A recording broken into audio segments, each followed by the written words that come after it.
The Education of Little Tree by Forrest Carter. A Dangerous Adventure, page 546. Indian violets come first in the mountain springtime. Just about when you figure there won't be a spring, there they are. Icy blue as the March wind. They lie against the ground so tiny that you'll miss them, unless you look close and sure. We picked them there on the mountainside. I helped Grandma until our fingers would get numb in the raw wind. Grandma made a tonic tea from them. She said I was a fast picker, which I was. On the high trail where the ice still crunched beneath our moccasins, we got evergreen needles. Grandma put them in hot water and we drank that too.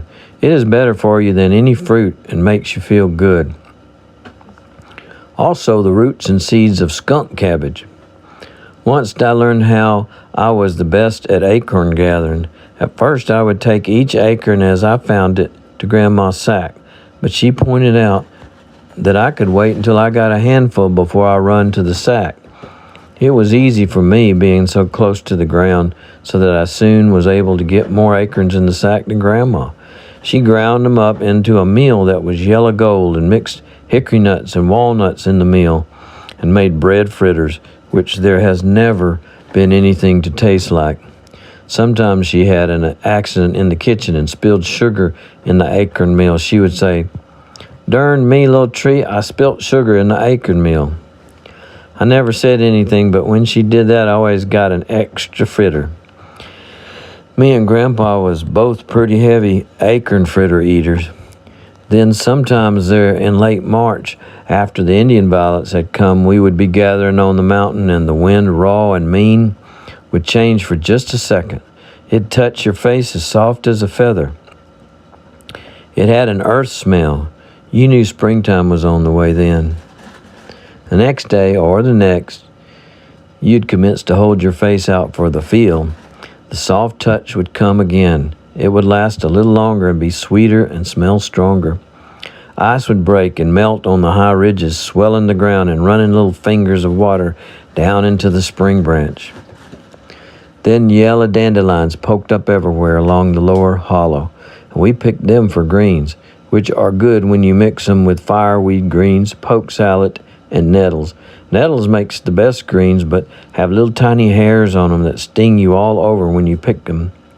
Me and Grandpa many times failed to notice a nettle patch, but Grandma would find it and we would pick 'em. Grandpa said he had never known anything in life that being pleasurable didn't have a damn catch to it somewheres, which is right. Fireweed has a big purple flower on it. It has a long stalk which you can peel and eat raw, or you can cook it, and it's like asparagus. Mustard comes through on the mountainsides in patches that look like yellow blankets. It grows little bright canary heads with peppery leaves. Grandma mixed it with other greens and sometimes ground the seeds into paste and made a table mustard. Everything growing wild is 100 times stronger than tame things. We pulled the wild onions from the ground, and just a handful would carry more flavor than a bushel of tame onions. As the air warms and rains come, the mountain flowers pop colors out like paint buckets, have been spilled all over the mountainsides. Firecracker flowers have long, rounded red blooms that are so bright they look like painted paper.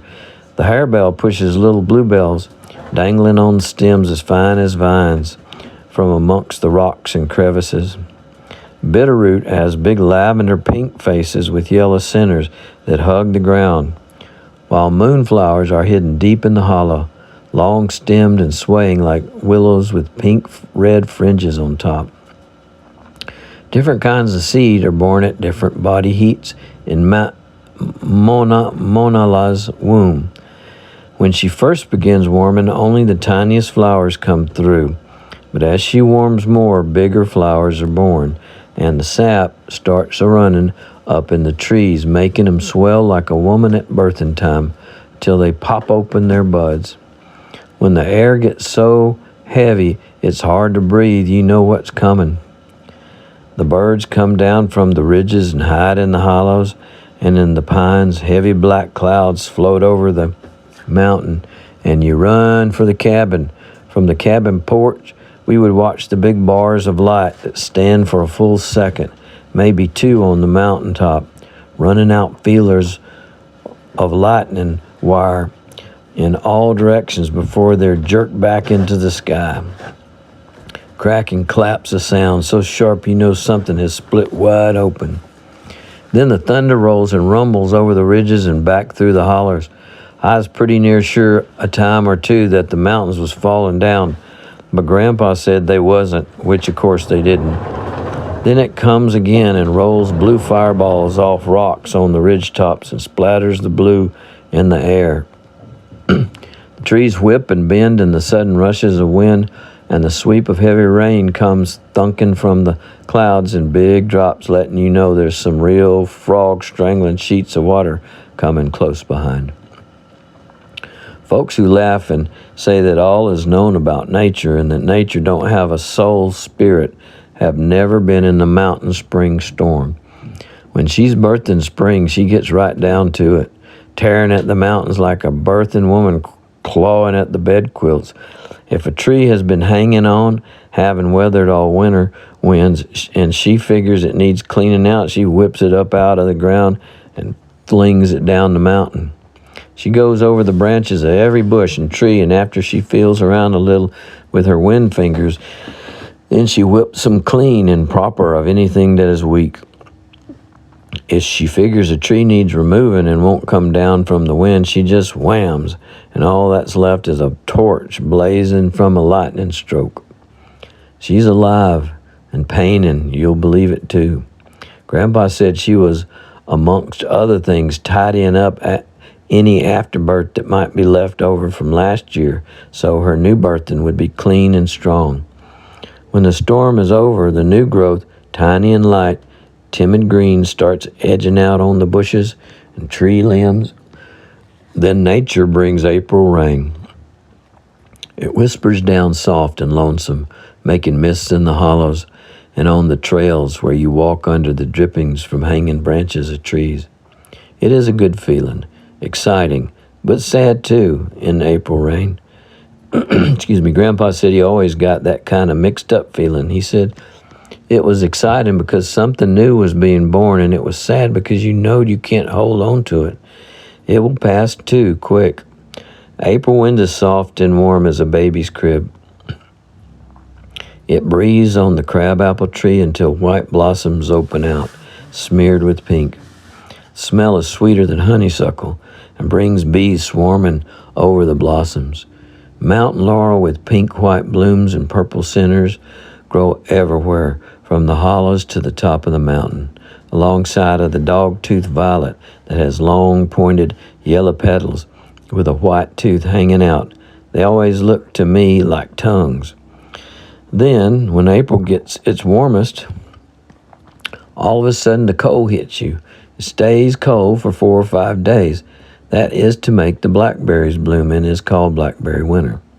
Blackberries will not bloom without it. That's why some years there ain't no blackberries. When it ends, that's when the dogwoods bloom out like snowballs over the mountainside in places you never suspicioned they grew. In a pine grove or a stand of oak, all of a sudden there's a big burst of white. The white farmers gathered out of their gardens in late summer, but the Indians gathers from early spring when the first greens start growing, all through the summer and fall, gathering acorns and nuts. Grandpa said the woods would feed you if you live with the woods instead of tearing them up. However, there is a right smart bit of work to it. I figured I was more than likely best at berry picking, for I could get in the middle of a berry patch and never have to bend down to reach the berries. I never got much tired of picking berries. There were dewberries, blackberries, elderberries, which Grandma said makes the best wine, huckleberries, and the red berries, which I could never find had any taste to them, but Grandma used them in cooking. I always brought back more red bearberries is what he's talking about, in my bucket, as they were not good to eat, and I ate berries fairly regular while I was picking them. Grandpa did too, but he said it wasn't like he was wasting them because we would eventually eat them anyway, which was right. Poke salad berries, however, are poison and they will knock you deader than last year's corn stalk. Any berries you see the birds don't eat, you had better not eat.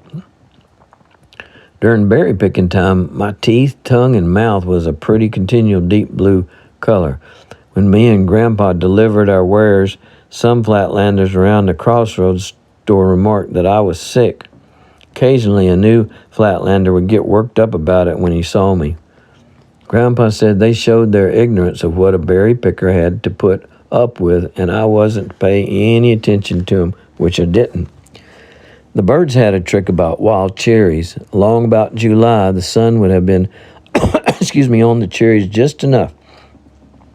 Sometimes in the lazy sun of summer, after dinner time, when Grandma would be napping, me and Grandpa would be sitting on the back door stoop. Grandpa would say, "Let's go up the trail and see what we can find." Up the trail we would go and sit down in the shade of a cherry tree with our backs to the trunk. We would watch the birds. One time we watched a thrush turn flips on a limb and wobble out to the end like he was walking a tightrope, and then he walked plumb off the end. And a robin got to feeling so good that he wobbled right up to me and Grandpa and lit up on Grandpa's knee. He fussed at Grandpa and told him what he thought about the whole thing. He eventually decided he would sing, but his voice squeaked and he gave it up. He staggered off into the brush with me and Grandpa practical laughing ourselves sick. Grandpa said he laughed so hard it hurt his gizzard, which it did mine too. Excuse me. We saw a red cardinal eat so many cherries that he keeled over and passed out on the ground. We put him in the crotch of a tree so he wouldn't get killed by something during the night. Early next morning, me and Grandpa went back to the tree, and there he was, still sleeping.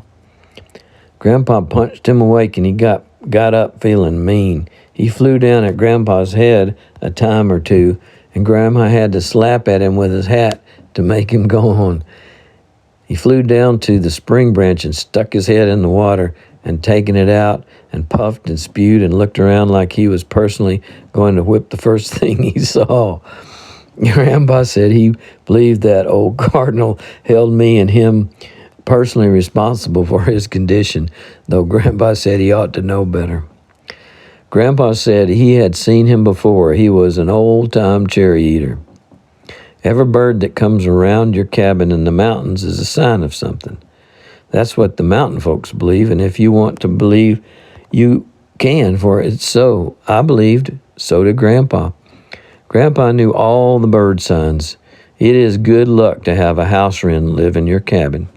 Grandma had a little square cut out of the top corner in the kitchen door, and our house wren flew in and out, building her nest on the eave log over the kitchen stove. She nested there, and her mate would come and feed her. House wrens like to be around people who love birds. She'd cozy down in her nest and watch us in the kitchen with little black beady eyes that shined in the lamplight. When I would drag a chair close and stand on it so I could get a better look, she'd fuss.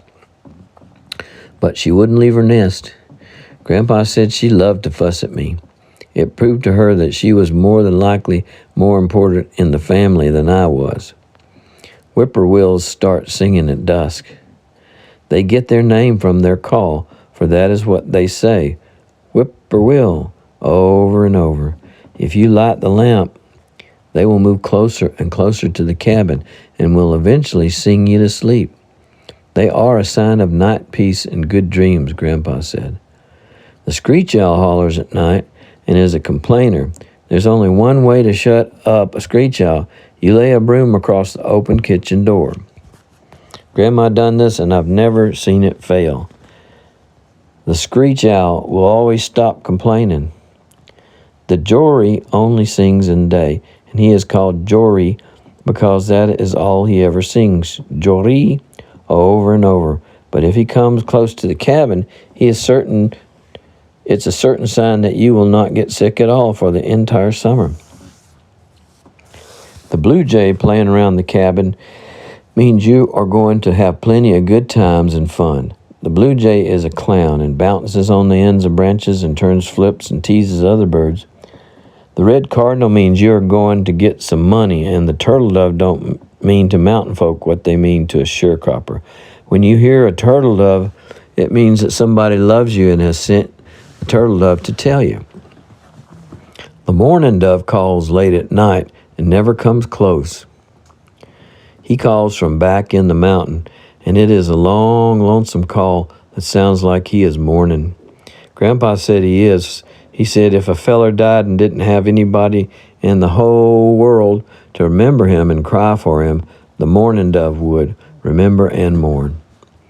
Grandpa said if you died somewheres far off, even across the great waters, that if you was a mountain man, you would know you would be remembered by the mourning dove. He said it lent a matter of peace to a feller's mind knowing that, which I know it did for my mind. Grandpa said if you recollected somebody you love who had passed on, then the mourning dove would not have to mourn him. You would know then that he was mourning for somebody else and that they didn't sound mighty near as lonesome. When I heard him late at night while I lay in my bedstead, I would remember Ma. Then I wasn't as lonesome. Birds, just like everything else, know if you like them. If you do, then they'll come all around you. Our mountains and hollows was filled with birds, mockingbirds and flickers, red-winged blackbirds and Indian hens, meadowlarks and chipwills, robins and bluebirds, hummingbirds and martins. So many that there is no way to tell of them all. We stopped trapping in the spring and summer. Grandpa said that there was no way in the world that a feller could mate and fight at the same time. He said animals couldn't neither. Grandpa said even if they could mate and you hunting them, they could not raise their young, and so you would eventually starve to death. We taken pretty heavy to fishing in the spring and summer. The Indian never fishes or hunts for sport, only for food. Grandpa said it was the silliest damn thing in the world to go around killing something for sport. He said the whole thing more than likely was thought up by politicians between wars when they wasn't getting people killed so they could keep their hand in on killing. Grandpa said that idiot's taking it up without a lick of thinking at it, but if you could check it out, politicians started it, which is likely. We made fish baskets out of willows. We wove the willows together and made baskets maybe 3 foot long. At the mouth of the basket, we turned the willow ends down and sharpened them into points. This way the fish could swim into the basket and the little ones could swim back out, but the big fish couldn't come out through the sharp points. Grandma baited the baskets with meal balls. Sometimes we baited them with fiddleworms. You get fiddleworms by driving a stub in the ground and rubbing or fiddling a board across the top of the stub. The fiddler worms will come out on the top of the ground. We toted the baskets up the narrows to the creek. There we tied them with a line to a tree and lowered them into the water. Next day we come back and get our fish. There'd be a big catfish and bass in the baskets, sometimes a brim, and once I got a trout in my basket. Sometimes we caught turtles in the basket. They are good when cooked with mustard greens. I like to pull up the baskets. Grandpa taught me to hand fish. This was how the second time in my 5 years of living I nearly got killed. The first time, of course, was working in the whiskey trade when the tax law might near caught me. I was more than sure they would have taken me to the settlement and hanged me. Grandpa said more than likely they wouldn't have, as he had never knowed such case to happen. But Grandpa didn't see them. They wasn't chasing him. This time, however, Grandpa nearly got killed too. It was in the middle of the day, which is the best time to hand fish. The sun hits the middle of the creek, and the fish moves back under the banks to lie in the cool and doze. This is when you lay down on the creek bank and ease your hands into the water and feel for the fish holes. When you find one, you bring your hands in easy and slow until you feel the fish. If you're patient, you can rub your hands along the sides of the fish and he will lie in the water while you rub him. Then you take one hold behind his head, the other on his tail, and lift him out of the water. It takes some time to learn. This day, Grandpa was laying on the bank and had already pulled a catfish out of the water. I couldn't find a fish hole, so I went a ways down the bank. I lay down and eased my hands into the water, feeling for a fish hole. I heard a sound right by me. It was a dry rustle that started slow and got faster till it made a whirring noise. I turned my head toward the sound. It was a rattlesnake. He was coiled to strike, his head in the air and looking down on me, not 6 inches from my face. I froze stiff and couldn't move. He's bigger around than my leg, and I could see ripples moving under his dry skin. He was mad. Me and the snake stared at each other. He was flicking out his tongue, nearly in my face, and his eyes were slitted, red and mean. The end of his tail began to flutter faster and faster, making that whirring sound get higher. Then his head, shaped like a big V, began to weave just a little back and forth where he was deciding what part of my face to hit. I knew he was about to strike me, but I couldn't move. A shadow fell on the ground over me and the snake. I hadn't heard him coming at all, but I knew it was Grandpa.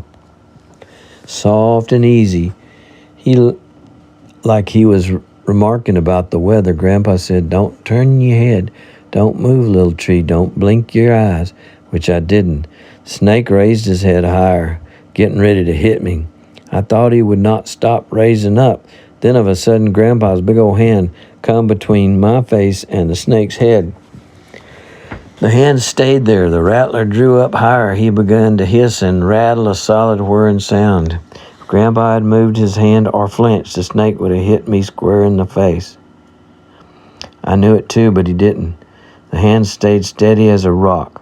I could see the big veins on the back of Grandpa's hand. There was beads of sweat standing out too, shining against the copper skin. There wasn't a tremble nor a shake in the hand. The rattler struck fast and hard. He hit Grandpa's hand like a bullet, but the hand never moved at all. I saw the needle fangs burying up in the meat as the rattler's jaws took up half his hand. Grandpa moved his other hand and grabbed the rattler behind the head, and he squeezed. The rattler come up off the ground and wrapped himself around and around Grandpa's arm. He thrashed at Grandpa's head with his rattling end and beat him in the face with it, but Grandpa wouldn't turn loose. He choked that snake to death with one hand until I heard the crack of a bone. Then he throwed him on the ground. Grandpa sat down and whipped out his long knife. He reached over and cut big slashes in his hand where the snake had bit. Blood was running over his hand and down his arm. I crawled over to Grandpa, for I was weak as dishwasher water and didn't think I could walk. I pulled myself to standing by holding on to Grandpa's shoulder. He was sucking the blood out of the knife slash and spitting it on the ground. I didn't know what to do, so I said, "Thank you, Grandpa." Grandpa looked at me and grinned. He had blood smeared over his mouth and face. "Hell damn fire," Grandpa said. "We showed that son of a bitch, didn't we?" "Yes, sir," I said, feeling better about the whole thing. "We showed that son of a bitch," though I couldn't rightly recall as having much to do with the showing. Grandpa's hand commenced to get bigger and bigger. It was turning blue. He'd taken his long knife and split the sleeve of his deer shirt. The arm was twice as big as his other one. I got scared. Grandpa taken off his hat and fanned his face. "Hot as hell," he said, "for this time of year." His face looked funny. Now his arm was turning blue. "I'm going for Grandma," I said. I started off. Grandpa looked around after me and his eyes stared off far away. "Reckon I'll rest a spell," he said, calm as syrup. "I'll be along directly." I run down the narrow trail, and I guess maybe that nothing but my toes touched the ground. I couldn't see good, for my eyes was blinded with tears, though I didn't cry.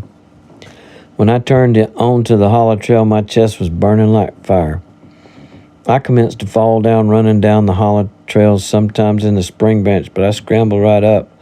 I left the trail and cut through briars and bushes. I knew Grandpa was dying. The cabin looked crazy and tilted when I run into the clearing, and I tried to yell for Grandma, but nothing would come out. I fell through the kitchen door and right into Grandma's arms. Grandma held me and put cold water on my face. She looked at me steady and said, "What happened? Where?" I tried to get it out. "Grandpa's dying," I whispered. "Rattlesnake Creek bank." Grandpa dropped me flat on the floor, which knocked the rest of the wind out of me. She grabbed a sack and was gone. I can see her now, full skirt with hair braids flying behind her, tiny moccasin feet flying over the ground. She could run. She had not said anything, "Oh, Lord," or nothing. She never hesitated nor looked around. Eyes on my hands and knees in the kitchen door, and I hollered after her, "Don't let Grandpa die." She never slowed down, running from the clearing up the trail. I screamed as loud as I could, and it echoed up the hollow, "Don't let him die, Grandma." I figured more than likely Grandma wouldn't let him die. I turned the dogs out, and they took off after Grandma, howling and baying up the trail. I run behind them as fast as I could. When I got there, Grandpa was laying flat out. Grandma had propped his head up, and the dogs were circling around, whining. Grandpa's eyes was closed, and his arm was nearly black. Grandma had slashed his hand again and was sucking on it, spitting blood on the ground. When I stumbled up, she pointed to a birch tree. "Pull the bark off, little tree." I grabbed Grandpa's long knife and stripped the bark off the tree. Grandma built a fire using the birch bark to start it, for it will burn like paper. She dipped water out of the creek and hung a can over the fire and commenced to put roots and seeds into it and some leaves that she had taken from the sack. I don't know all of what she used, but the leaves was lobelia, for Grandma said that Grandpa had to have it to help him breathe. Grandpa's chest was moving slow and hard. While the can was heating, Grandma stood and looked around. I hadn't seen anything at all, but 50 yards off against the mountain there was a quail nesting on the ground. Grandma undid her big skirt and let it drop on the ground. She hadn't anything on under it. Her legs looked like a girl's, with long muscles moving under the copper skin. She tied the top of the skirt together and tied rocks around in the bottom of the skirt. Then she moved on the quail's nest like a wind whisper. Just at the right time, she knew. The quail rose off the ground nest, and she threw the skirt over it. She brought the quail back, and while it was still alive, she split it from the breastbone to the tail, spraddled it, kicking over Grandpa's snakebite. She held the kicking quail on Grandpa's hand for a long time, and when she took it off, the quail had turned green all over its inside. It was poison from the snake. The evening wore on, and Grandma worked over Grandpa. The dogs sat around us in a circle watching. Nighttime fell, and Grandma had me build up the fire. She said we had to keep Grandpa warm and couldn't move him. She taken her skirt and laid it over him. I taken off my deer shirt and laid it on him too, and was taking off my breeches. But Grandma said that was not necessary, as my breeches was hardly big enough to cover one of Grandpa's feet, which they wasn't. I kept the fire going. Grandma had me build another fire near Grandpa's head, and so I kept them both going. Grandma laid down by Grandpa, holding close to him, for she said her body heat would help, and so I laid by Grandpa on the other side. Though I reckon my body wasn't hardly big enough to heat up much of Grandpa. But Grandma said I helped. I told Grandma I didn't see hardly any way at all that Grandpa would die. I told her how it all happened, and that I reckoned it was my fault for not watching. Grandma said it wasn't anybody's fault, not even the rattlesnakes. She said we wasn't to place fault nor gain on anything that just happened, which made me feel some better, but not much. Grandpa commenced to talk. He was a boy again, running through the mountains, and he told all about it. Grandma said this was because he was recollecting while he was sleeping. He talked off and on all night. Just before dawn, he quieted and began to breathe easy and regular. I told Grandma the way I see it, there wasn't near any way at all that Grandpa could die now. She said he wasn't going to. So I went to sleep in the crook of his arm. I woke at sunup just as the first light topped the mountain. Grandpa sat up all of a sudden. He looked down at me and then at Grandma. He said, By God, Bonnie B., a feller can't lay his body down nowheres without you stripping buck naked and hunching at him. Grandma slapped Grandpa's face and laughed. She rose and put on her skirt. I knew Grandpa was all right. He wouldn't leave for home until he had skinned the rattler. He said Grandma would make a belt for me from its skin, which she did. We headed down the Narrows Trail for the cabin, the dogs running ahead. Grandpa was a little weak-kneed and held Grandma close, helping him to walk, I reckon. I trotted along behind him, feeling might near best I had ever felt since coming to the mountains.